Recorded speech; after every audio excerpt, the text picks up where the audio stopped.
പണ്ട് നമ്മൾ നാടൻ ഭാഷയിൽ ചുക്കില്ലാത്ത കഷായമില്ല എന്നൊക്കെ പറയുന്നത് പോലെ ഇപ്പോൾ ഈ ജിഹാദി സാന്നിധ്യം തേടി നടക്കുന്ന കുറച്ച് സംഘി മനസ്സുകളില്ലാത്ത രാഷ്ട്രീയ പാർട്ടികളില്ല എന്ന് പറയുന്നൊരു സ്ഥിതിയിലേക്ക് എത്തിയിട്ടുണ്ട്.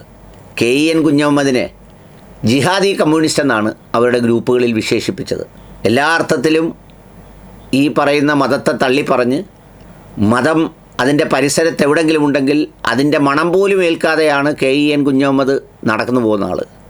എങ്കിലും വാട്സപ്പ് ഗ്രൂപ്പിൽ അദ്ദേഹത്തിൻ്റെ പേര് വന്നതോടുകൂടി സഖാക്കൾ, മോശ സഖാക്കളൊന്നുമല്ല, വളരെ നിലവാരമുള്ള സഖാക്കൾ രംഗത്തിറങ്ങി KEN കുഞ്ഞഹമ്മദിനെ എന്തെല്ലാം പറയാമോ അത് മുഴുവൻ പറയുന്ന ഒരു സ്ഥിതിയിലേക്കെത്തി. പക്ഷേ കമ്മ്യൂണിസ്റ്റ് ശ്വാസമല്ലാതെ, കമ്മ്യൂണിസ്റ്റ് വെള്ളമല്ലാതെ, കമ്മ്യൂണിസ്റ്റ് ഭക്ഷണമല്ലാതെ, കഴിച്ചിട്ടില്ലാത്ത, ചിന്തകളിൽ പോലും അതല്ലാത്ത മറ്റൊന്നുമില്ലാത്ത നമ്മുടെ KEN കുഞ്ഞഹമ്മദ് ആ കിട്ടിയതും ചീമൊട്ടയാണെങ്കിലും അത് കമ്മ്യൂണിസത്തിൻ്റേതായതുകൊണ്ട് സുഗന്ധപൂരിതമാണ് എന്ന് പറഞ്ഞ് പോക്കറ്റിലിട്ടുകൊണ്ട് നടക്കുകയാണ്. അദ്ദേഹം അതിനെതിരെ ചെറിയ ചില പ്രസ്താവനകളൊക്കെ അവിടെ ഇവിടെയും തൊടാതെ നടത്തി എന്നുള്ളതൊഴിച്ചാൽ വളരെ കാര്യമായൊന്നും ഒരു പ്രത്യാക്രമണവും കണ്ടില്ലെന്ന് മാത്രമല്ല, അദ്ദേഹത്തിനെ ഈ കമ്മ്യൂണിസ്റ്റ് ജിഹാദി എന്ന് വിളിച്ചതിനെതിരെ ഒരുപാട് കമ്മ്യൂണിസ്റ്റ് സഖാക്കളൊന്നും കത്തിപ്പടരുന്നതായും കണ്ടില്ല. കുറഞ്ഞപക്ഷം വീണ സഖാവിൻ്റെ പെടലി ഒടിച്ച സംഭവവുമായി ബന്ധപ്പെട്ടുണ്ടായ അത്രയും വലിയ വീര്യം പോലും അവിടെ നിന്നുണ്ടായില്ല എന്നതാണ് കാണുന്നൊരു സ്ഥിതിവിശേഷം. KT കുഞ്ഞിക്കണ്ണൻ സഖാവൊക്കെ എന്തൊക്കെയോ പറഞ്ഞിട്ടുണ്ട്. അതുപോലെ തന്നെ 2-3 ദിവസം മുമ്പ് എൻ്റെ ഒരു ശ്രദ്ധയിൽപ്പെട്ടിരുന്നു. അതായത് ഒരു യൂത്ത് കോൺഗ്രസ് സെക്രട്ടറിയുടെ പോസ്റ്റ്. അദ്ദേഹം ആകാശ് തായശ്ശേരിൽ, അദ്ദേഹത്തിൻ്റെ മേൽവിലാസം യൂത്ത് കോൺഗ്രസ് സെക്രട്ടറിയുടേതാണ്.